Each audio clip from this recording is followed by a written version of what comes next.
Good day. This is the Think Doctor, Pastor Phil. Wow, I want you to expect the Spirit to do for you what He's doing for these in the book of the Acts of the Apostles. Thank you for joining me. And in verse 14, chapter 13, they continued their journey from Persia and reached Antioch in Pisidia. On the Sabbath day, they went into the synagogue and sat down. After reading the law and the prophets, the leaders of the synagogue sent word to them saying, "Brothers, if you have any message of encouragement for the people, you can speak."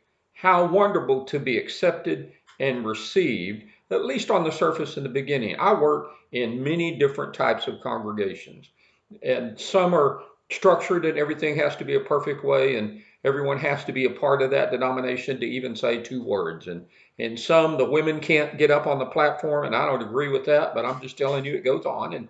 And I work in unity, so I work when in Rome, do what the Romans do. I work according to the rules and regulations.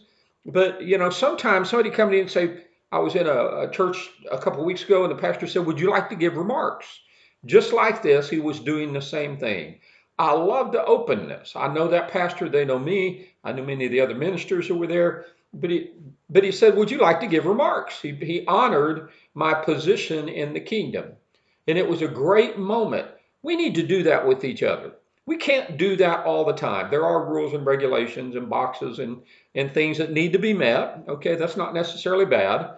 But when we can, we need to give honor where honor is due. We need to open ourselves up and allow people to speak. Of course, it needs to be trusted. We don't need to let craziness reign. But how about doing that at your supper table? How about doing that at a business meeting? How about doing it at Chamber of Commerce? I go in and everybody gets 1 minute to talk about their business. We give honor to each person. I've been in other clubs where it's very structured and you almost have to take a number to do something. It's different. But when you can give honor and acceptance to another person, when you can recognize their dignity, just like here, because these people are getting ready to get a great blessing now that they've honored Paul and Barnabas. Let's attend to that. Let's attend to honor when honor is due. Let's accept the brethren and allow God to speak things into our lives. And maybe we would hear no other way. I love you because the great love, Jesus Christ, loves me.